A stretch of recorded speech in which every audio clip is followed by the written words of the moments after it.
Y nosotros vamos a conversar con Fernando Tuesta Soldevilla, analista político, además especialista en temas electorales, porque nos va a ayudar a comprender en este contexto cuál es el rol del Congreso y también a tratar de entender qué hay detrás de toda esta violencia que no siempre de todo este descontento que no siempre se manifiesta en actos violentos. Fernando, querido, ¿cómo estás? Muy buenos días y feliz año, que ya estemos a 4 de enero. Dicen que hasta los reyes vale decirse feliz año, hasta bajada de reyes. ¿Cómo estás?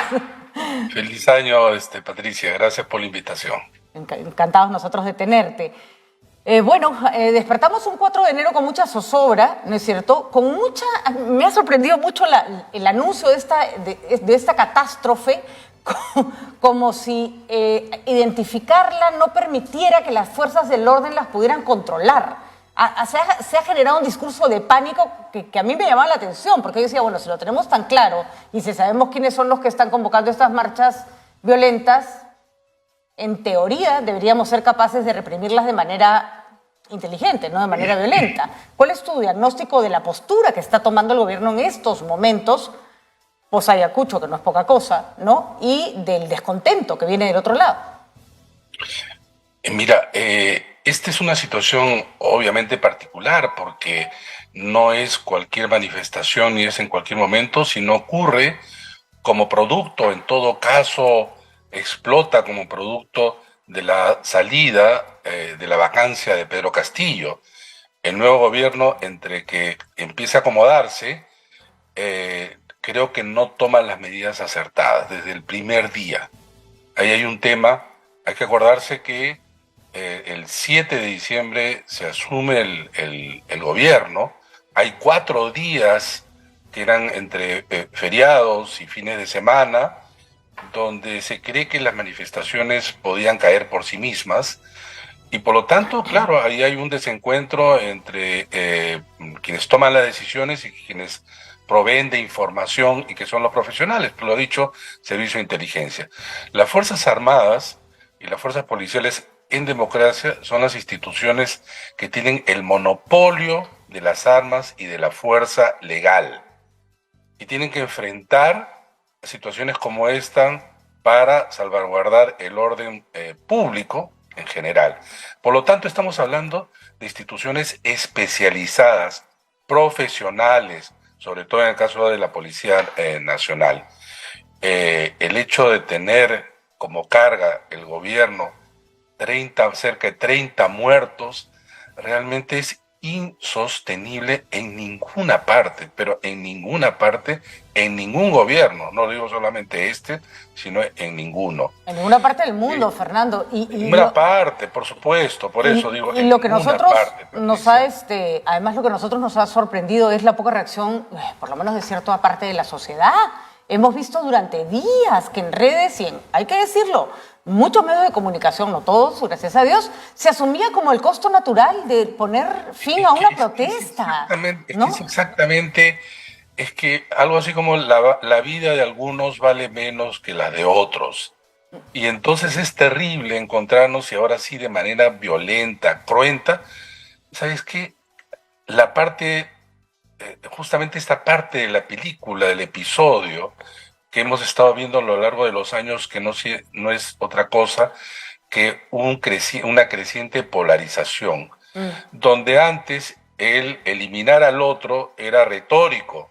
Parece que ahora eliminar al otro se materializa ya en esto. No parece, Fernando. Hay 28 muertos y a lo que voy es, además, no es que te esté corrigiendo, sino que además estoy poniendo un punto sobre la I, además, con el aplauso y el pedido de más muertos de cierto sector de la población, ¿no? Claro, es como la guerra, ¿no? Daño colateral. Daño colateral. Es como en las guerras hay muertes civiles. Así es. Acá es algo que habría que tenerlo como un costo que se tiene que asumir. Que se tiene que asumir, ni un muerto. Así es. Ni un muerto, ¿no? Entonces, realmente acá se les ha escapado de las manos, no han tenido la capacidad de reacción, ciertamente se han tenido que cambiar para empezar el premierato en pocos días, y creo que la presidenta, que ha tenido algunos actos acertados en esta parte, creo que ha sido entre dubitativa, no ha sido firme en el sentido, justamente, y ahí viene lo del político, ser firme en democracia. Ser firme en democracia sobre esta situación tan quemante, sobre este piso que arde, no es fácil. De acuerdo. Sin embargo, acá las cosas deben ser claras. Las Fuerzas Armadas y las fuerzas policiales se subordinan al poder civil. No son iguales. No son iguales. Su propia presentación, los primeros días sentada al lado de las Fuerzas Armadas, no era un mensaje para quienes decían que era firmeza, etcétera. No. Las Fuerzas Armadas no son deliberantes. Responden, en este caso, a quien es la cabeza de las Fuerzas Armadas y Fuerzas Policiales en democracia de nuestra Constitución, que es el presidente, en este caso, la presidenta de la República. Hay un aspecto que además me sorprende, porque no es habitual en democracia, Fernando, cuando ha habido cuando ha habido otros digamos, convulsiones sociales que han tenido claramente responsabilidades políticas, que han tenido, obviamente, malos manejos, desde el Ejecutivo, desde los responsables, claramente se separaba gente, se señalaba responsabilidades. Ahora la señora Boluarte, la presidenta Boluarte, dice, lo está mirando el Ministerio Público. Yo digo, ya, pero las personas que tomaron las decisiones que le han costado la vida a 28 peruanos no solo siguen sentadas en sus puestos, han sido hasta promovidas. Entonces, es como, ya, ¿y tú no le has preguntado al señor que está a tu costado, oye, qué pasó? Dime cuál fue tu estrategia, ¿por qué murieron 28? Es que justamente es eso, ¿no? Iba en ese sentido más o menos la idea. Si es cabeza de las Fuerzas Armadas, obviamente ya no está dirigiendo el operativo allí. Así es. Para eso tiene los responsables. ¿Quién es el ministro de Defensa, el ministro del Interior? A su vez, recién a partir de ahí, los comandos que tienen, las comandancias en sus altos cargos, que tienen que poner en práctica las decisiones políticas.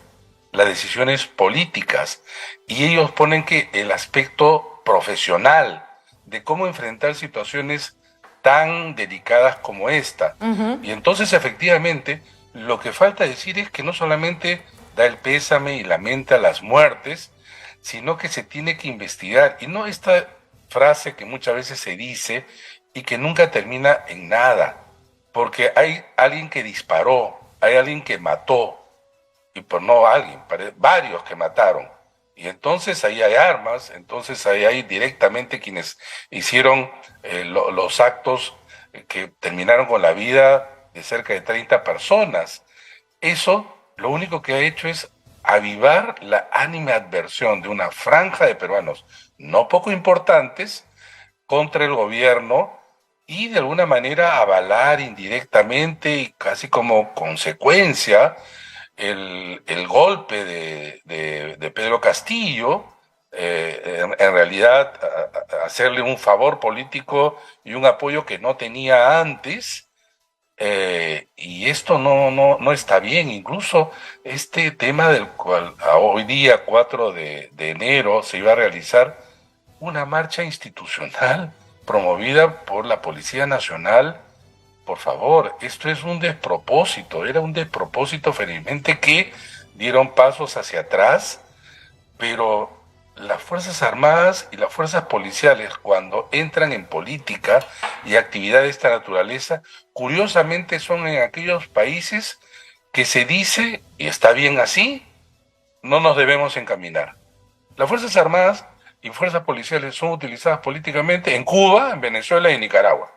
Allí, en los autoritarismos que justamente se trata de no evitar a quienes se acusa de la manipulación de las Fuerzas Armadas. Las Fuerzas Armadas, en este caso, apoyan la acción de las fuerzas policiales, pero son las fuerzas policiales las encargadas profesionalmente de mantener el orden y asegurar, por supuesto, la propiedad privada, pública, y para eso está reglamentado el uso de las armas, de cómo combatir esto. No es algo nuevo. A lo largo de este siglo, han habido muertos en varios gobiernos. Pero acá, en una semana, han muerto cerca de 30 personas. 9, Esto no puede además, ser considerado solamente porque son acusados por terroristas, Movadef, etcétera, que seguramente los hay. Y la inteligencia nos tiene que decir, son fulano, mengano y perencejo, y en este momento ya están presos. En pero, este momento ya están presos, Fernando, por flagrancia, porque deben ser probablemente ubicados, ¿no? las páginas de los diarios, los noticieros, están plagados de fotos y de reportajes señalando quiénes serían los asusadores, quiénes son los... Vamos, no hemos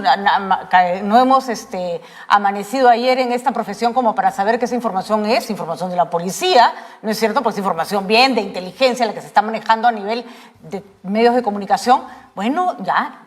Perfecto, si ya sabemos que este señor es el que está convocando, el que ha puesto videos, el que tiene el dinero, el que ha puesto la camioneta, ¿listo? ¿Por qué ese señor no está preso y está muerto un pobre chico de 16 años que caminaba por ahí, ¿no?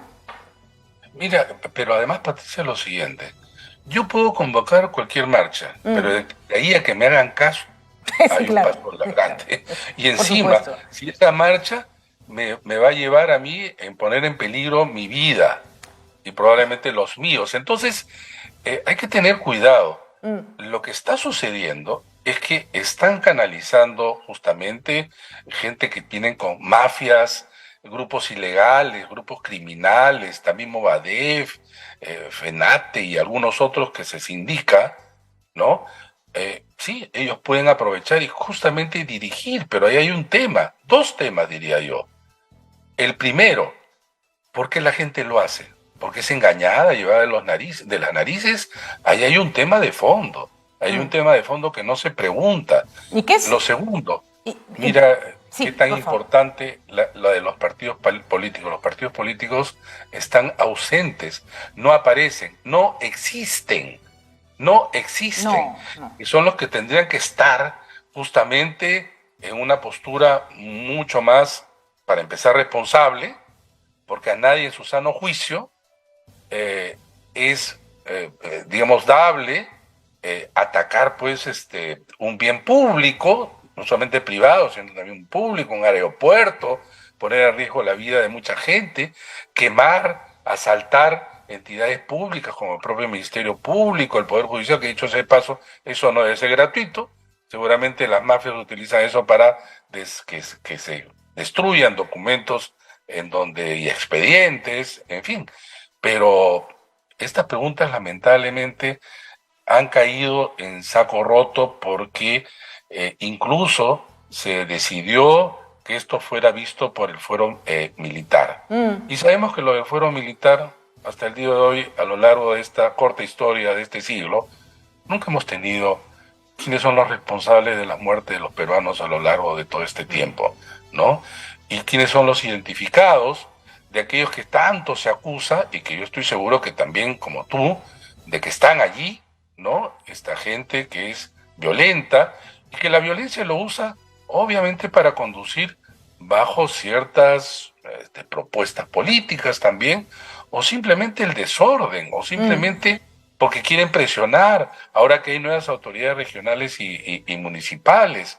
En fin, ahí se cruzan intereses y esto hay que, pues, hilar fino, ¿no? Yo entiendo que el gobierno tiene poco tiempo, que el gobierno, digamos, está en una situación difícil porque la presidenta no tiene, pues, partido, no tiene bancada, pero apoyarse, por lo menos en estos actos, así parece, en las Fuerzas Armadas y Policiales, no es, creo, un buen camino. Las Fuerzas Armadas y Policiales están subordinados siempre al poder civil, siempre.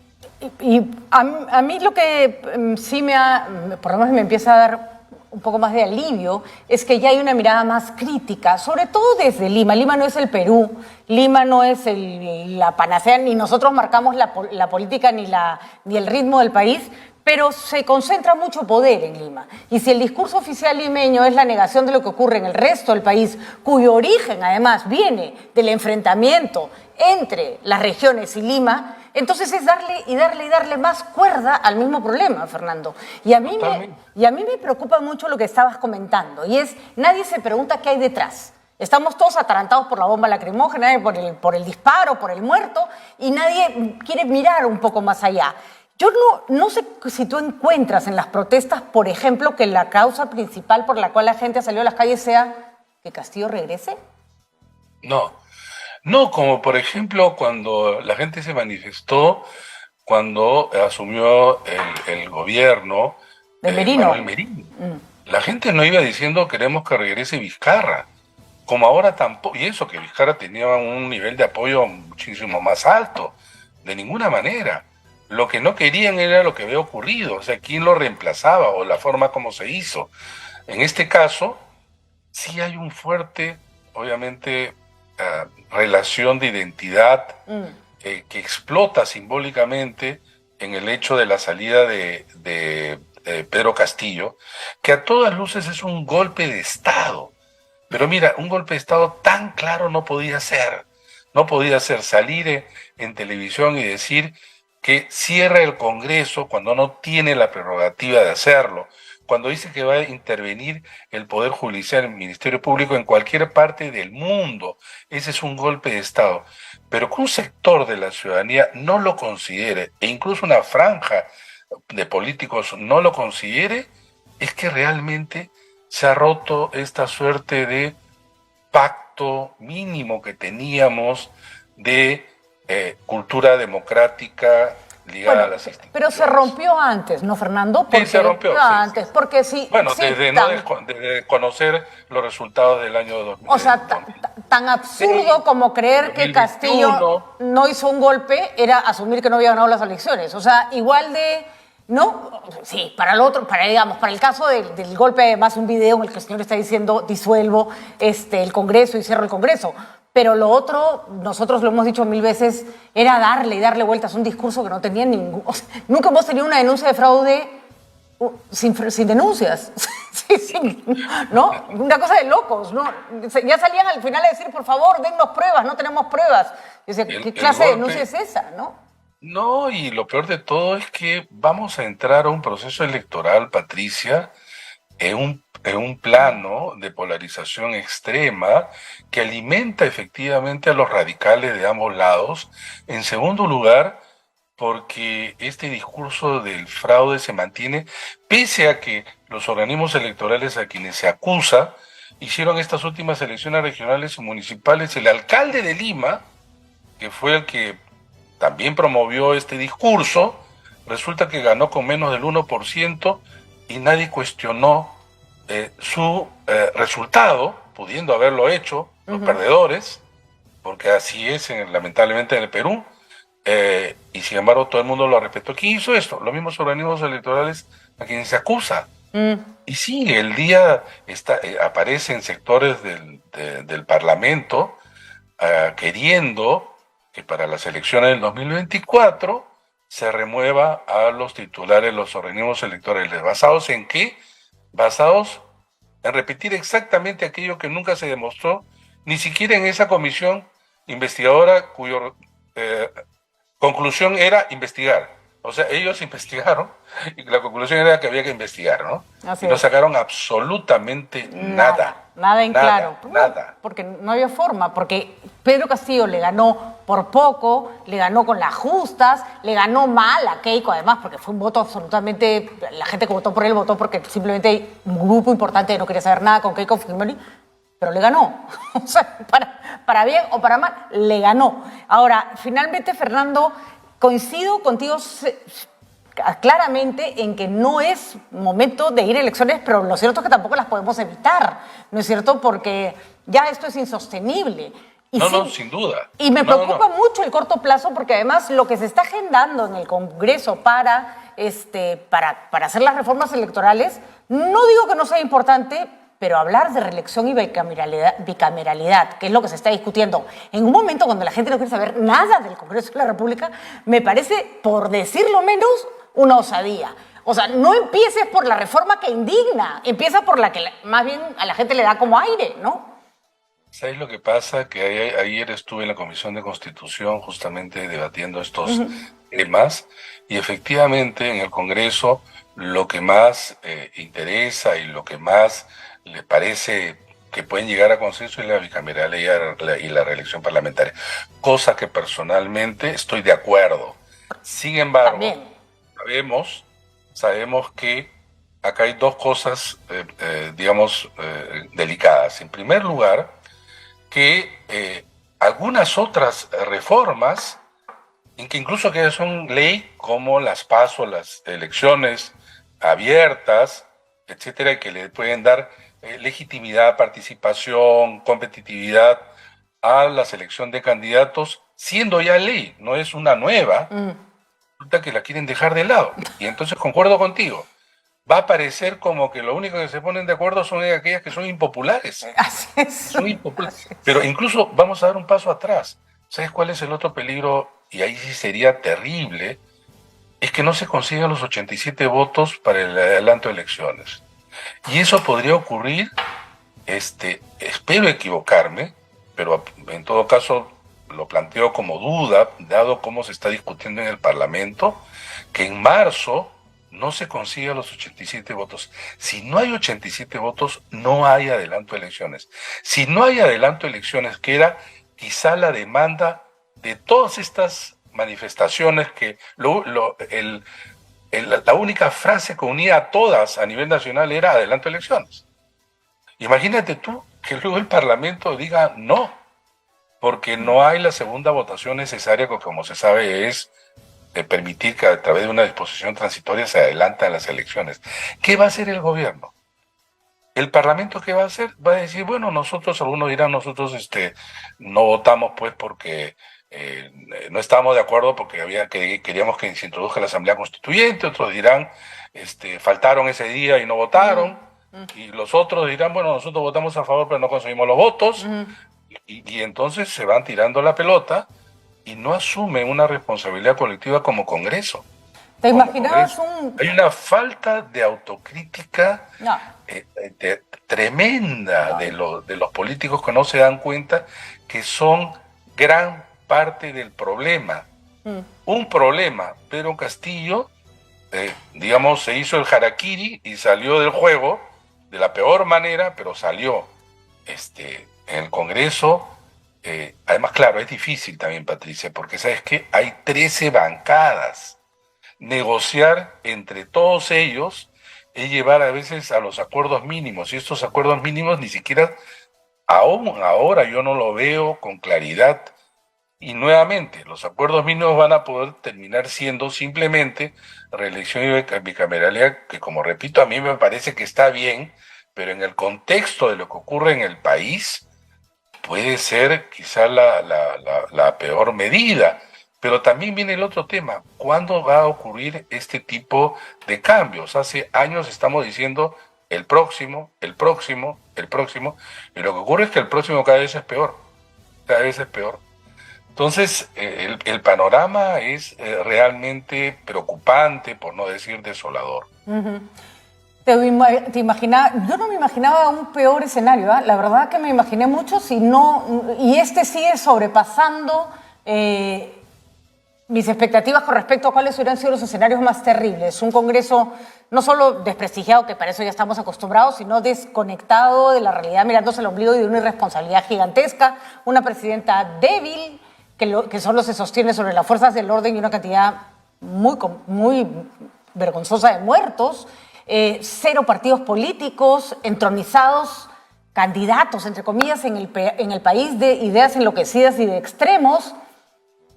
No quiero sonar pesimista, son los primeros días del año, pero por Dios, ¿no? ¿De qué nos agarramos, Fernando? O sea, hace 22 años, cuando a la caída del régimen de Fujimori y su fuga vino un momento de transición, ese parlamento tenía una mayoría fujimorista, bueno, varios de ellos comprados, hay que recordar, ahí nace el transfugismo corrupto. Sin embargo, todos los partidos, incluyendo, mira, en ese momento hasta los propios fujimoristas, entendieron que ese era un momento crítico y que había que tomar medidas.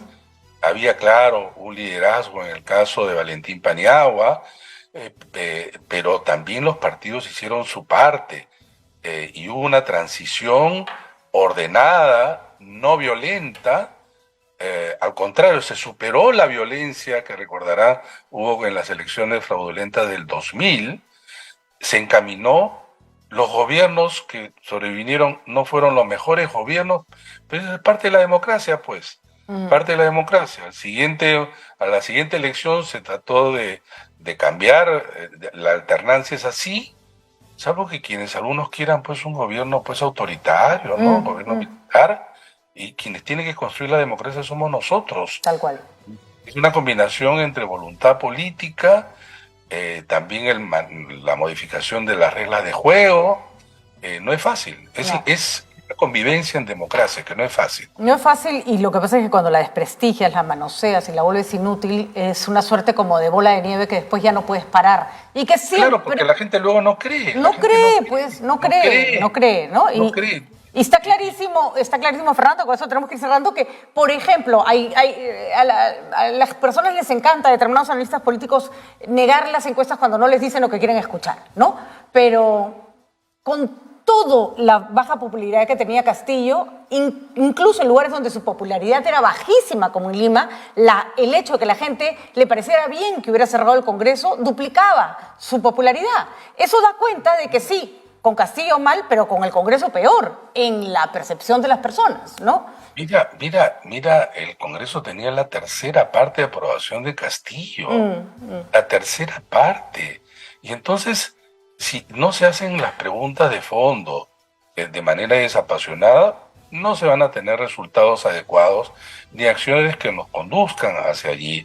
Entonces, estamos 22 años después en una situación, digamos, parecida, no igual, pero que a diferencia de aquel momento, hoy día más parece oscuro, ¿no? En términos de las salidas, la incertidumbre sigue, los políticos no responden y la gente obviamente está irascible y ahora está más dolida todavía con la suma lamentable de cerca de 30 muertos en el país.